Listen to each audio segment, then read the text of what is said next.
au Seigneur. Amen. Amen. On est bien ici. Gloire au Seigneur. Nous sommes bien dans la maison du Maître.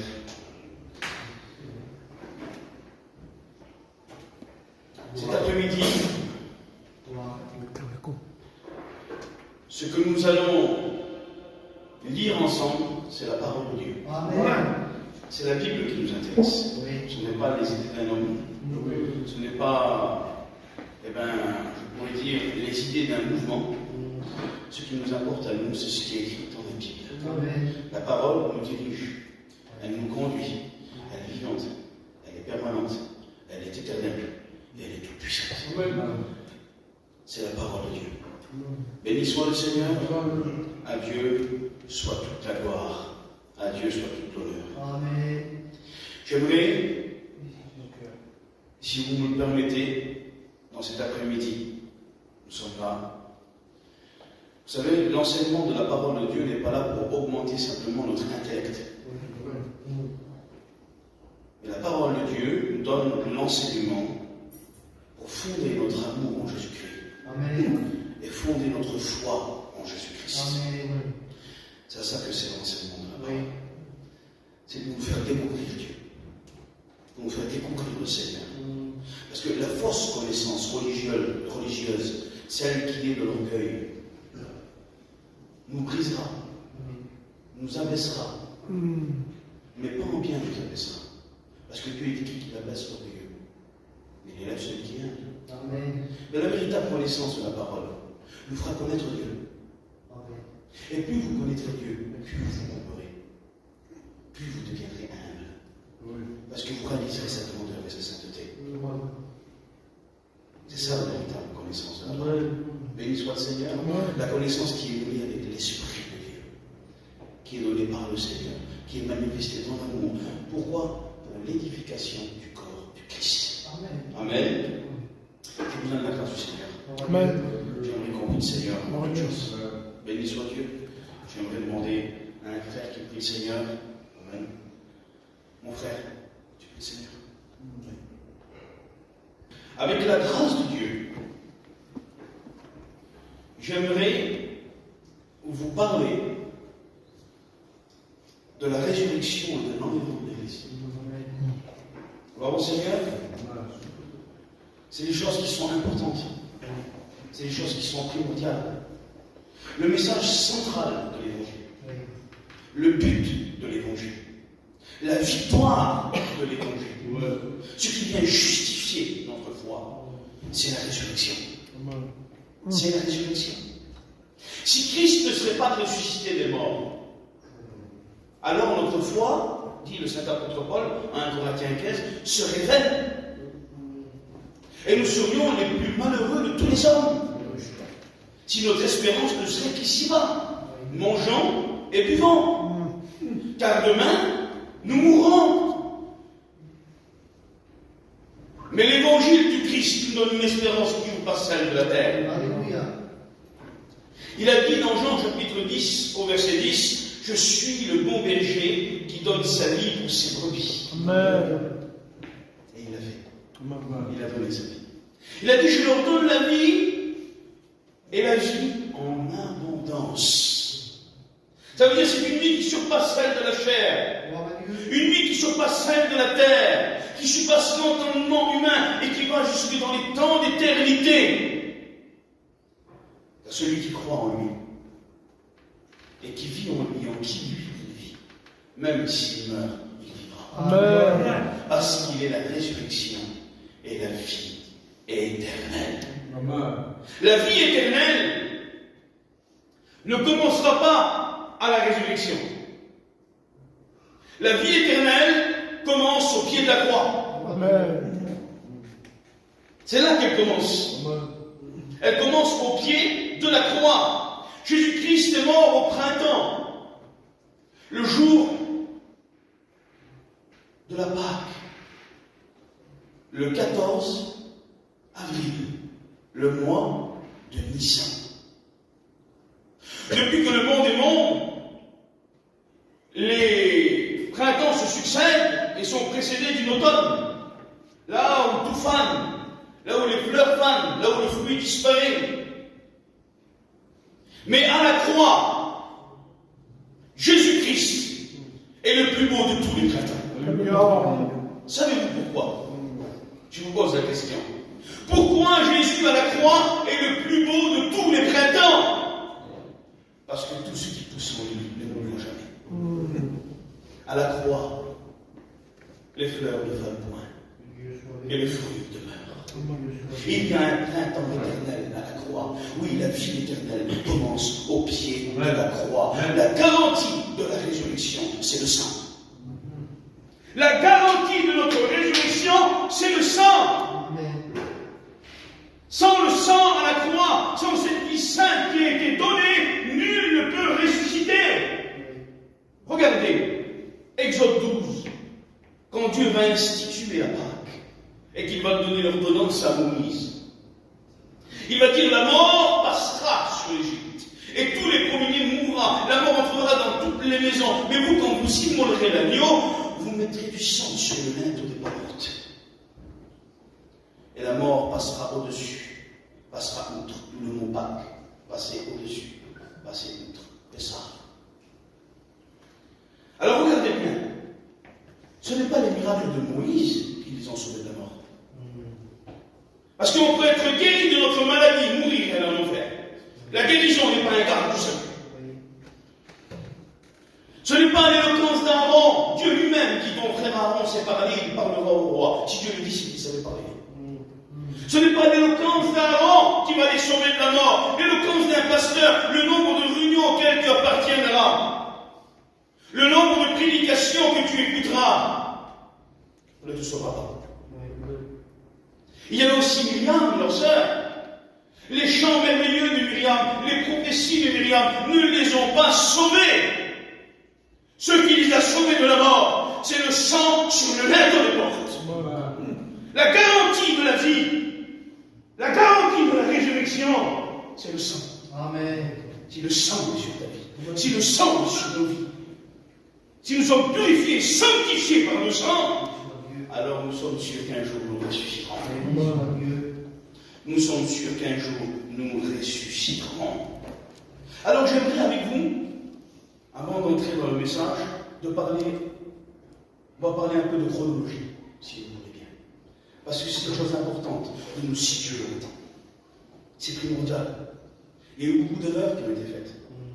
Il y a beaucoup d'idées au sujet d'où l'Église sera enlevée et elle ressuscitera. Mais la Bible nous donne des réponses claires. Et nous voulons diriger selon la parole de Dieu. Non selon nos idées. Mais soit le Seigneur, c'est elle qui vient nous mettre tous d'accord.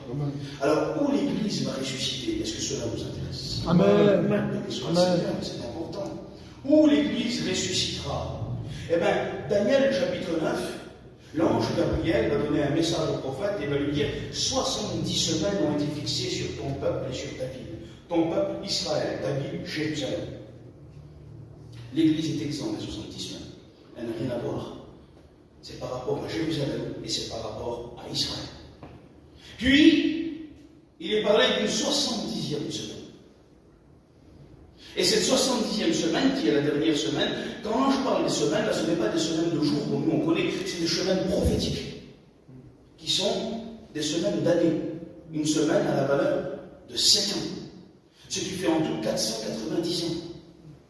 Et il nous dit, quand 69 semaines seront passées à partir de la reconstruction du temple au temps d'Esdras et Néhémie, chapitre 2, verset 8, alors là commence le compte à rebours prophétique. Et 69 semaines plus tard, exactement 483 ans, le Messie sera retranché. Et là, le compte à rebours a pris fin, il s'est figé dans le temps.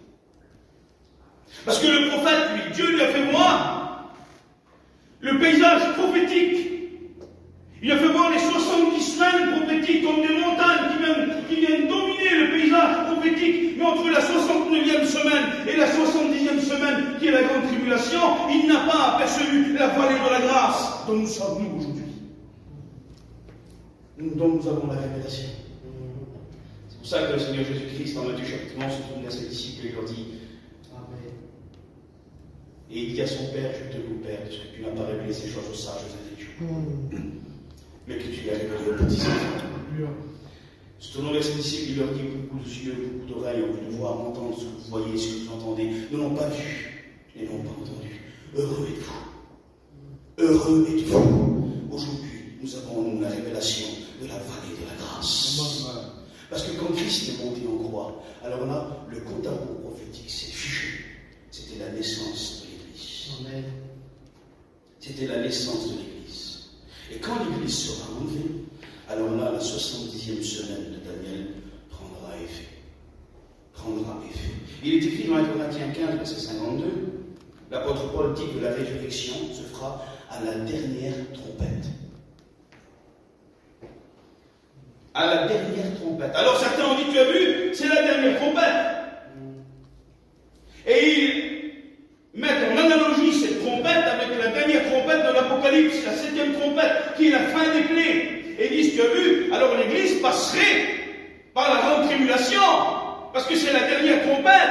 Mais non, les trompettes pour le monde sont des sons négatifs. Mais les trompettes pour l'Église ne sont que positives. Ce n'est que positif. Quand l'apôtre Paul parle de la dernière trompette, il parle des trompettes en analogie avec Nombre chapitre 10. Nombre chapitre 10. Dans Nombre chapitre 10, Dieu va donner un commandement à Moïse. Il va lui dire, tu feras 2 trompettes d'argent battu. Quand tu sonneras de la première trompette, alors le peuple se rassemblera et se mettra prêt à partir. Et quand tu sonneras de la dernière trompette, alors il prendra le départ et suivra la Shekinah, la nuée, la présence de Dieu. C'était les 2 signes pour la préparation et pour le départ. Et regardez, il y a 2 textes dans la parole de Dieu où il est écrit le Seigneur lui-même a un signe. Dans Isaïe chapitre 7, il est écrit le Seigneur lui-même vous donnera un signe. Voici la jeune fille donnera un fils et vous l'appellera Emmanuel. Emmanuel. C'est ça, l'humanité, la mort et la résurrection du Christ. C'est la première trompette sonnée. Il faut se préparer, il faut être prêt. Ça y est, la porte de la grâce a été ouverte. Nous devons tout abandonner derrière nous et être prêts au départ. Et le 2e signal, c'est 1 Thessaloniciens 4, verset 16. Le Seigneur lui-même a un signal donné. À la voix d'un archange, au son de la trompette de Dieu, reviendra sur les nuées du ciel. Et c'est la Shekinah que nous suivrons pour le départ. C'est cette trompette-là dont parle l'apôtre Paul. Il ne parle pas des 7 trompettes de l'Apocalypse, qui sont les fléaux et les clés. Il parle de la trompette du départ pour l'Église, qui est un son positif et non négatif. Vous comprenez? Et ça, c'est quelque chose de très important. Il est écrit dans Romains chapitre 5, verset 9, étant justifiés par le sang, nous serons enlevés par lui de la colère. Enlevé. Enlevé, ça veut dire retirer. Et la version Chouraki nous dit, étant justifiés par le sang, nous serons enlevés par lui du feu. Du feu. Parce que la dernière semaine de Daniel, la grande tribulation, c'est un feu qui va dévorer la terre, qui va tout dévaster. Mais nous, parce que nous sommes justifiés par le sang, nous ressusciterons avant. Et nous serons enlevés par lui du feu. Béni soit le Seigneur. Vous savez, il y a une histoire qui modifie bien cette chose, qui nous explique que la grande tribulation elle s'étend avec une permission, une précision étonnante. C'est le chapitre 3 du livre de Daniel, la vallée de Noura. Connaissez-vous cette histoire? C'est Nebuchadnezzar quand il va élever une statue à son effigie de plus de 30 mètres. Vous avez déjà entendu prêcher ce message? Eh bien, dans cette vallée-là, nous est typifié du début jusqu'à la fin la grande tribulation. Qu'est-ce qui va s'y passer? Il est écrit qu'il y a Nebuchadnezzar qui représente l'Antichrist. Il va élever une statue d'or de plus de 30 mètres d'auteur, qui est l'image de la bête et son adoration.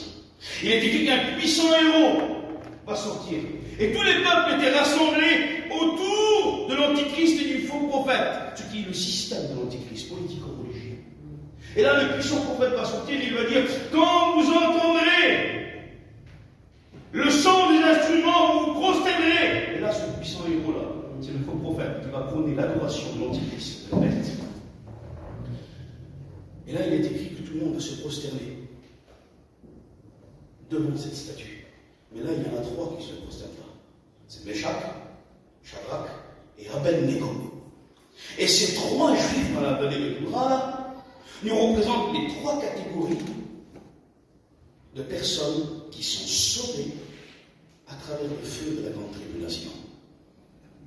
Qui sont les 144 000, 12 000 de chaque tribu d'Israël, qui prêcheront, n'acceptez pas la marque de la bête, mourrez pour Christ, qui sont aussi les martyrs qui se convertiront à la prédication des 144 000, et aussi la femme d'Apocalypse 12, qui est poursuivie par le dragon et qui lâche un fleuve derrière elle. La terre l'engloutit et elle est gardée dans le désert un temps des temps, la moitié d'un temps, 42 mois, 1262 jours, qui est 3 ans et demi. C'est la dernière partie du septennat de l'Antichrist.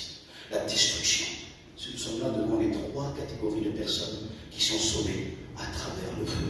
Quelque chose d'extraordinaire. Voyez ces femmes-là. Elle nous est représentée par Noé. Apocalypse 12 nous dit comme ça. Je vis une femme poursuivie par le dragon. Et le dragon va chanter un fleuve d'eau derrière elle. Et la terre va engloutir l'eau. Et elle fut gardée dans le désert pendant 3 ans et demi. Elle est gardée au milieu de la grande tribulation. Elle est gardée dans la grande tribulation. Et Noé fut gardé, lui, au milieu de l'eau. Dans le déluge. Ce n'est pas l'église, ça. L'église, c'est Enoch. Enoch marcha par la foi et il fut pris. Avant le déluge. Ça, c'est l'église. Vous comprenez? Enoch marcha par la foi. Qui marche par la foi? Qui croit en Jésus? C'est l'église du Dieu vivant. Nous ne sommes pas Noé, nous sommes Enoch. Enoch marcha par la foi et il fut pris. Ceux qui sont gardés au milieu de la grande tribulation, c'est Israël qui accomplira Zacharie 12:10. Et ils me verront, moi, celui qu'ils ont percé. Et ils pleureront sur moi comme un fils premier-né. Et je répondrai en eux un esprit de grâce et de supplication. Même eux sont sauvés par la grâce et par les marques de l'amour dans ses mains. Regardez, quand Jacob il va à Padan-Aram, je m'éloigne un peu, on fait une parenthèse ensemble. Il va chercher une femme dans la maison de Laban, son oncle. Chemin faisant, il dit que la nuit va le saisir. Et là, il va trouver une pierre. Il va la prendre pour chevet et il va dormir dessus. Mais pour Jacob, cette pierre est une pierre parmi les pierres. Elle n'a pas d'importance. Elle n'a aucune distinction. Comme aujourd'hui, le Christ Jésus, pour les Juifs, est un prophète parmi les prophètes, un homme sage parmi les hommes sages, un philosophe parmi les philosophes, mais il les porte quand même sur son cœur. C'est son peuple. Et il y a un plan de salut pour Israël. Et il est écrit que Jacob va s'endormir, il va faire un rêve, un songe. Il va voir le ciel ouvert. Et une échelle partir de la terre jusqu'au ciel, et des anges monter et descendre. Et là, nous sommes en face de la parousie. Matthieu 25, où Christ dit, j'enverrai mes anges, et ils rassembleront mes élus des 4 vents. Une distinction avec l'Église. Pour l'enlèvement de l'Église, c'est lui-même qui revient. À la parousie, après la grande tribulation, il envoie ses anges rassembler. S'il y a une différence. Là, nous sommes devant la parousie. Et quand Jacob se réveille, alors là, la pierre, elle est différente de lui.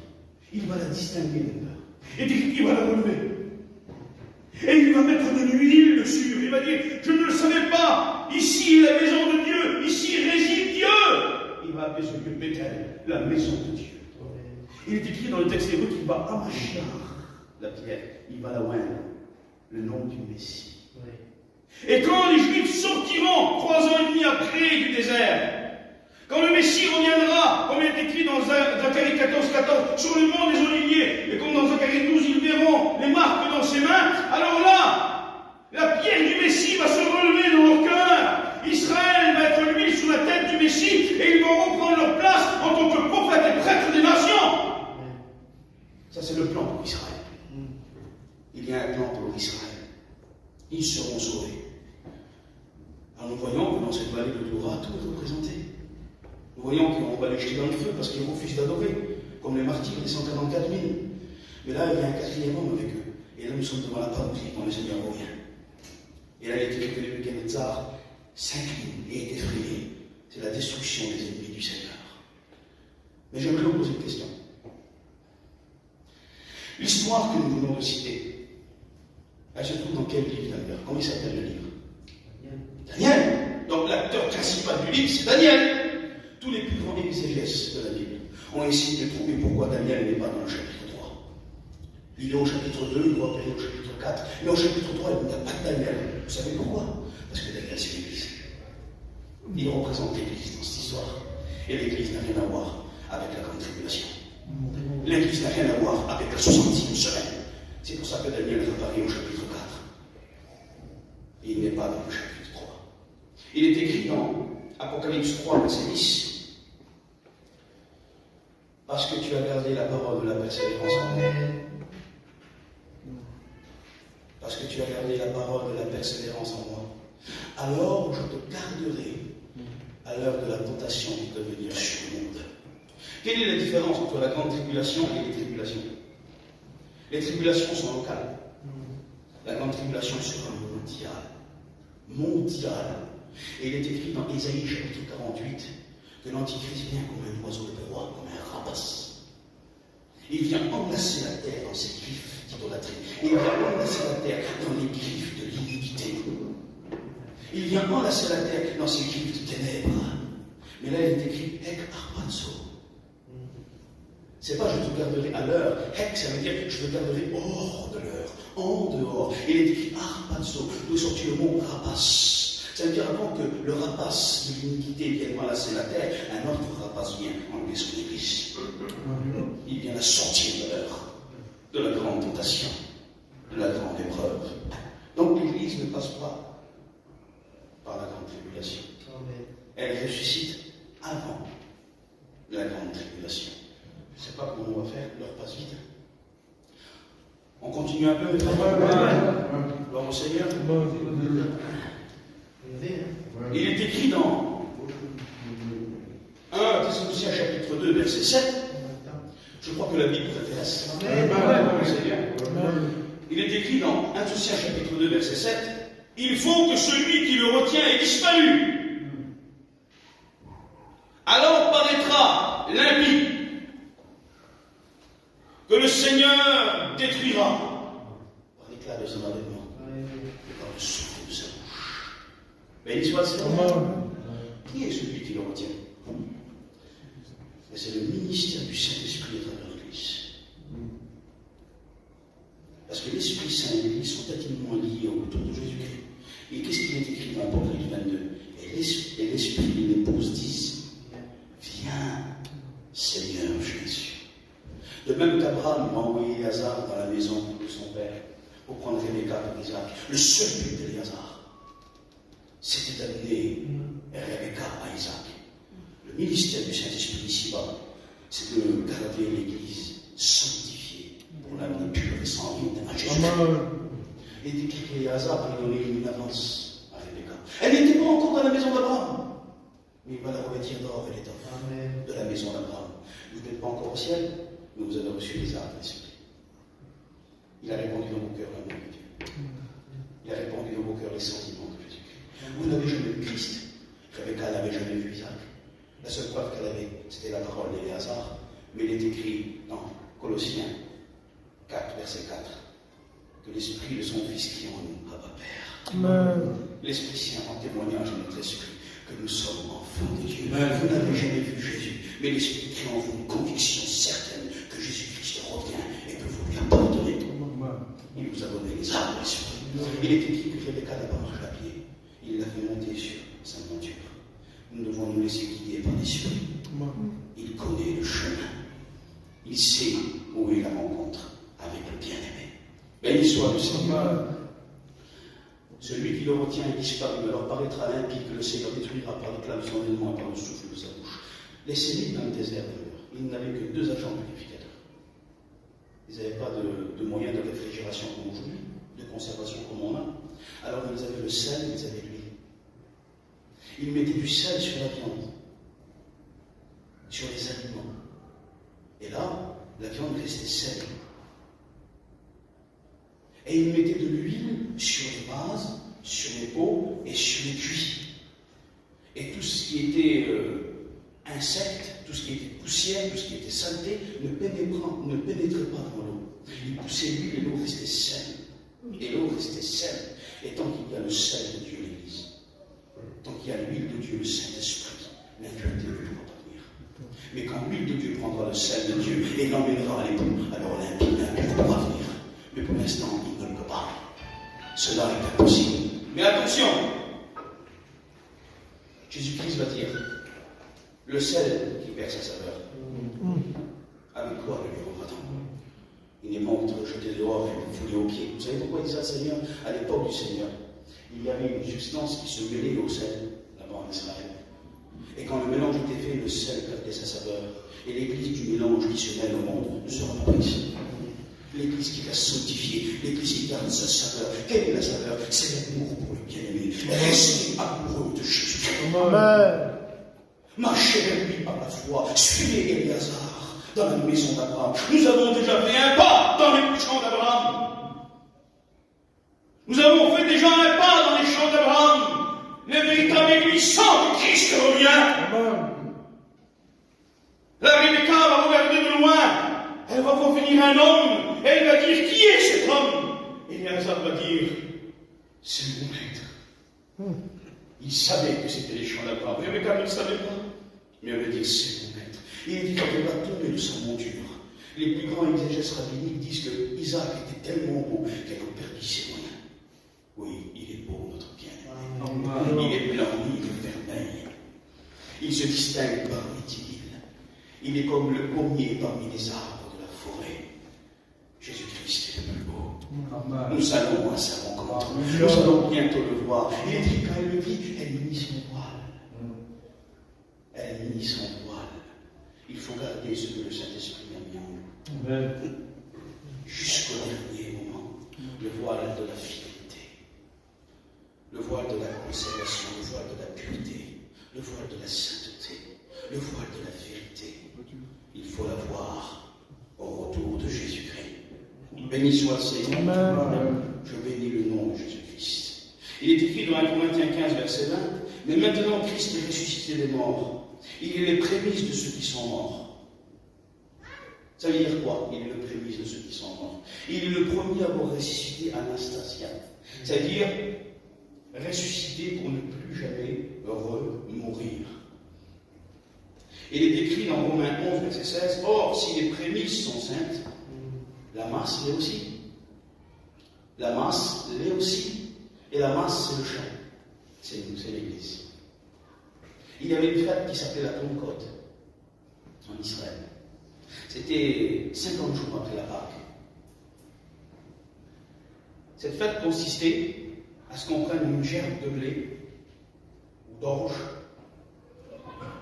du point le plus chaud d'Israël, qui est Capernaum, là où 80% du ministère du Seigneur s'est passé. Et là, on s'envoyait jusqu'à Jérusalem, jusqu'au matin de la Pentecôte. Et on donnait la première gerbe, le prémisse de toute la récolte des champs d'Israël, dans les mains du sacrificateur. Et le sacrificateur agitait la gerbe devant l'Éternel. Et quand la gerbe était agréée par Dieu, offerte à Dieu, alors tous les champs d'Israël pouvaient être récoltés, mais pas avant.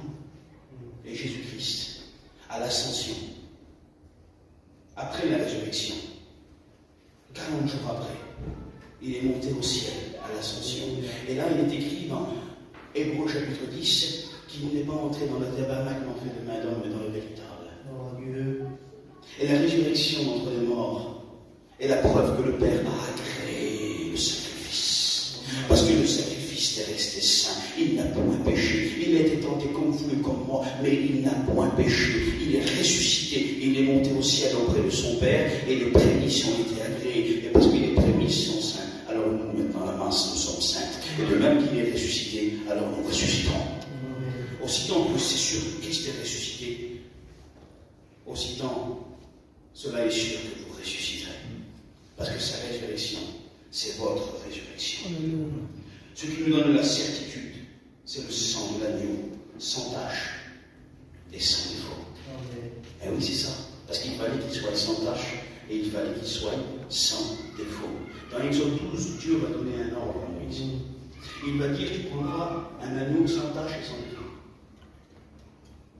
Puis, tu le prendras le 10e jour du premier mois, le mois de Nissan. Pour les Juifs, c'est le mois de Nissan, le premier jour.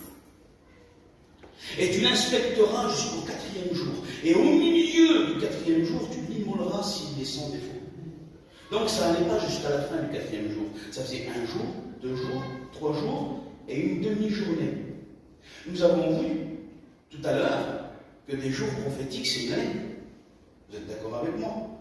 Et du moment où Jean-Baptiste va présenter l'agneau, Jean 1, verset 29, il va dire « Voici l'agneau de Dieu qui ôte le péché du monde. » Alors là, le ministère du Seigneur va commencer, l'agneau va commencer à être inspecté, à être vu aux yeux de tous. Et là, il va se passer une Pâque, 2 Pâques, 3 Pâques. Il va se passer 6 mois, une Pâque, 2 Pâques et 3 Pâques. Ce qui fait 3 ans et demi. Ce qui concorde avec 3 jours et demi prophétiques où l'agneau a été trouvé sans tache et sans défaut. Et il va être humilié, il va être sacrifié sur la croix du Calvaire. Il va accomplir le sacrifice de la Pâque. Christ, notre Pessah. Christ, notre Pâque tellement sainte que son sang nous donne la garantie de la résurrection. Béni soit le Seigneur. C'est pour ça que le sacrifice a été agréé. Et si les prémices sont saintes, alors la masse l'est aussi. Alors j'aimerais donner un conseil, s'il y aurait quelques amis au milieu de nous. L'église est semblable à un champ de blé d'or. Avez-vous déjà vu un champ de blé d'or prêt à être récolté? Au coucher du soleil, c'est une chose merveilleuse quand le vent vient balayer son sommet. Quand le blé est prêt à être récolté, il est couleur or, prêt à être amassé dans les greniers de Dieu. Mais au bord du champ, et je l'ai vu de mes propres yeux cela, il y a souvent des tiges qui sont vertes. Ils ne sont pas loin du champ, mais ils ne sont pas dans le champ. Les tiges sont, pourquoi elles sont vertes? Parce qu'ils sont au bord du champ et les ronces les ont enlacés. Le soleil n'a pas pu frapper leur sommet et ils n'ont pas pu mûrir. Ah, de temps en temps, le vent les pousse, ils passent dans le champ. Des fois, tu viens, tu sens la présence de Dieu, tu as déjà pleuré, tu as peut-être levé ta main, mais tu es toujours enraciné dans la terre du monde et tu es plein de ronces. Côtoyer l'église ne te sauvera pas. Être autour du champ ne te sauvera pas. Il faut que tu deviennes le champ. Alléluia. Il faut que tu deviennes l'église pour participer à la résurrection. Car il n'y a que le corps du Christ qui ressuscitera. Côtoyer l'église ne te sauvera pas. C'est une tige verte au bord du champ, enlacée par les ronces. De temps en temps, l'esprit te pousse vers Dieu et tu passes un peu dans le champ, tu sens sa présence, peut-être tu lèves ta main, tu chantes un cantique, tu dis j'aime Dieu, mais tu es toujours enlacé dans la terre du monde. Arrête avec ton amen hypocrite, avec ton alléluia religieux. Dieu te demande de pleurer sur ta vie. Il te dit laisse-moi te déraciner du bord du champ, deviens le champ, baigné dans le soleil de justice, deviens un grain de blé d'or, prêt à être ramassé dans les greniers de Dieu. Deviens ce blé. Côtoyer le champ ne te sauvera pas. Deviens le champ. Car il n'y a que la masse du champ qui est sainte, car elle ne fait qu'un avec la tête, avec le prémice. Seigneur, quelle heure il est, les frères? 4h15. Encore un quart d'heure, vous me donnez? Grâce Seigneur. Béni soit le Seigneur. Il est écrit, en effet, il y a une condition pour la résurrection, les frères. Il y a une condition. En effet, si nous sommes devenus une seule plante avec lui par la conformité à sa mort, nous le serons aussi par la conformité à sa résurrection. Alors, moi je sais qu'on est des gitans. Alors ça veut dire quoi en langage gitan? C'est important. Ben, ça veut dire que si tu n'acceptes pas de mourir avec lui sur la terre, tu ne pourras jamais vivre avec lui pour la vie. Il faut que tu renonces à tout ce que tu es pour être tout ce qu'il est. Tu veux connaître sa volonté?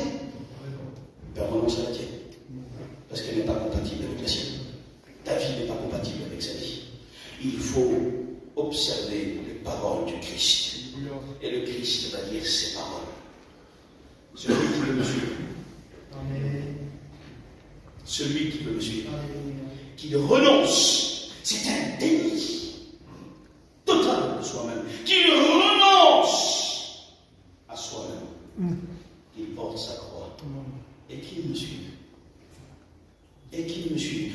pas essayer de suivre Christ avec ton caractère. Tu ne peux pas essayer de suivre Christ avec ton péché. Cela n'est pas compatible. Prenez une chenille.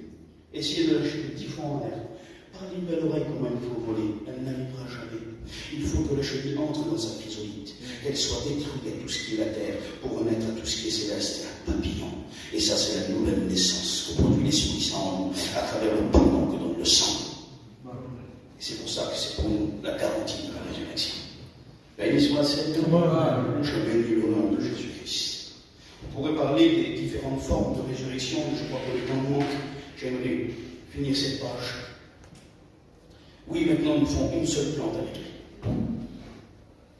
Une seule plante. Amen. Il est la tête et nous sommes le corps. Il est le berger, nous sommes les brebis. Il est le général, nous sommes l'armée. Il est l'époux, nous sommes l'épouse. Il est le Père, nous sommes les enfants. Il est notre Dieu, nous sommes les adorateurs. Béni soit le Seigneur. Nous ne faisons qu'un avec lui maintenant. Une seule plante en conformité à sa mort. Alors nous serons un en conformité à sa résurrection. Je bénis le nom du Seigneur Jésus-Christ. Vous savez, ça a coûté cher à Jésus pour qu'on fasse une seule plante avec lui. Pour que la résurrection soit possible dans notre vie, ça a coûté très cher au Seigneur Jésus-Christ.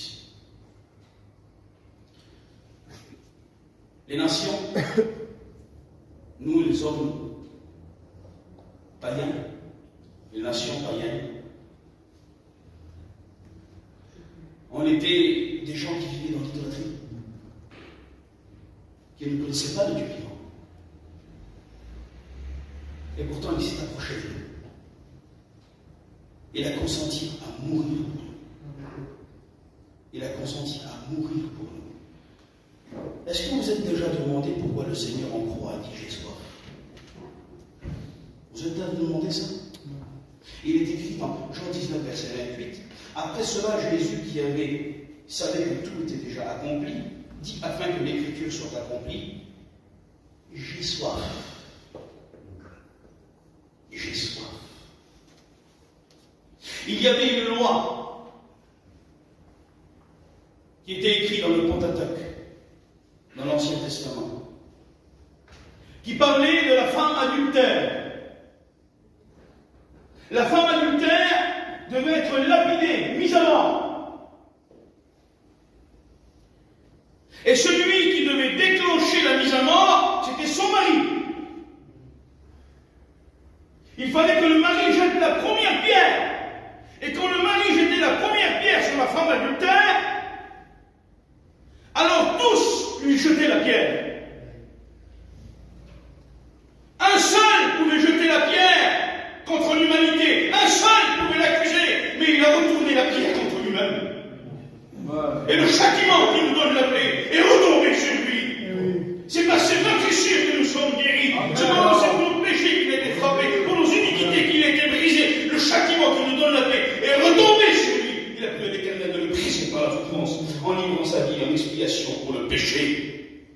Mais il y avait une loi juive qui pouvait contourner la mort de la femme adultère. Mais il fallait beaucoup d'humilité de la part de l'époux, une grande humiliation, un grand abaissement. Il fallait que l'époux fasse don d'Azaria, qu'il livre sa vie à Dieu pour que la vie de sa femme soit sauvée. Christ appelle comment? Le Nazaréen. Il est le Nazaréen. Alors, le Nazaréen, il fallait qu'il ne boive d'aucun fruit de la vigne. Il ne fallait même pas qu'il touche l'écorce de la vigne. C'est ce qui prouvait son don d'Azaria. Alors là, si l'homme aimait sa femme, s'il ne voulait pas qu'elle meure, alors on prenait la femme adultère et on l'amenait devant lui. Et là, tous les anciens du peuple, hommes, femmes, vieillards, tout le monde était là. Imaginez-vous l'humiliation de cet homme. Les Juifs, c'est des gitans. Imaginez-vous l'humiliation de cet homme. Il accepte l'adultère de sa femme devant tout le monde. Il baisse la tête, il dit, je ne veux pas qu'elle meure, je veux qu'elle vive. Alors il y a une condition. Il fallait que l'ancien du peuple vienne. Et là, le mari faisait don d'Azaria devant l'Éternel. Il est écrit qu'il fallait qu'il boive du fruit de la vigne, qu'il le recrache, qu'il fasse don d'Azaria, et la vie de sa femme était sauvée. Et il baissait la tête devant tous. Et à la croix, devant la croix, on était une femme. Les nations étaient une femme adultère, qui se corrompait avec l'idolâtrie du monde, qui n'était pas digne à manger à la table du Père, d'entrer dans la maison du Père. Mais à la croix, il est descendu pour nous. À la croix, il est écrit qu'il a dit, j'ai soif, on lui a donné du vinaigre, le fruit de la vigne, il l'a recraché, il a baissé la tête et il nous a sauvés. Amen. Et maintenant, dans cette mort sainte, dans ce sang pur, nous trouvons la garantie de notre résurrection. Il ne laissera pas son époux être défiguré, il l'enlèvera du feu et de la colère. Il revient nous chercher. Amen. Il vient chercher le sel qui garde sa saveur. Il vient chercher l'épouse sans ride et sans tache, celle qui est restée amoureuse de Jésus-Christ. Continuera peut-être une autre fois, si mon pasteur me réinvite. Amen. On a pu parler des formes de la résurrection. Mais le temps nous manque et j'aimerais pour nous, Seigneur. Béni soit Dieu. Alléluia. Je vous ai parlé avec mon cœur, je vous ai parlé simplement de la Bible. Mes frères, gardez la parole. Mes amis, devenez le gens. Église du Seigneur, restez amoureuse de Jésus-Christ. Afin que vous soyez le corps. Afin que l'idolâtre que vous étiez, adultère spirituel que vous étiez, il est mort, il s'est abaissé, il a dit j'ai soif, il a baissé la tête, il a fait tomber dans un tas, il a livré sa vie. Et maintenant, la femme idolâtre qui était les nations devant la croix devient la fiancée pure digne d'entrer dans la maison. Gloire à Dieu. Il est écrit dans le psaume 45, la reine est à sa droite. Elle se distingue parmi les jeunes filles. Oui, parce que maintenant, l'Église est ressuscitée. Tout le monde la verra à sa droite. Elle se distingue dans sa primauté. Parce que si Israël sont les invités, si les anges sont les serviteurs du banquet des noces, l'Église est l'amour de sa droite. Ne l'oubliez pas. Restez digne de votre rang. Restez pur, ne perdez pas votre saveur. Restez amoureux de Jésus. Restez au milieu du champ. Bientôt, la délivrance approche. Ce n'est pas en vain que tu souffres. Ce n'est pas en vain que tu persévères. Ce n'est pas en vain que tu acceptes la justice. Parce que les persécutions du temps présent ne sont rien par rapport à la gloire que t'attend. Bientôt, nous allons nous ressusciter. Je n'ai plus rien à dire, on peut continuer, mais je crois que ça suffit. Prions le Seigneur. Seigneur, quelle belle ta parole. Nous avons besoin de ta parole pour réaliser, Seigneur Jésus,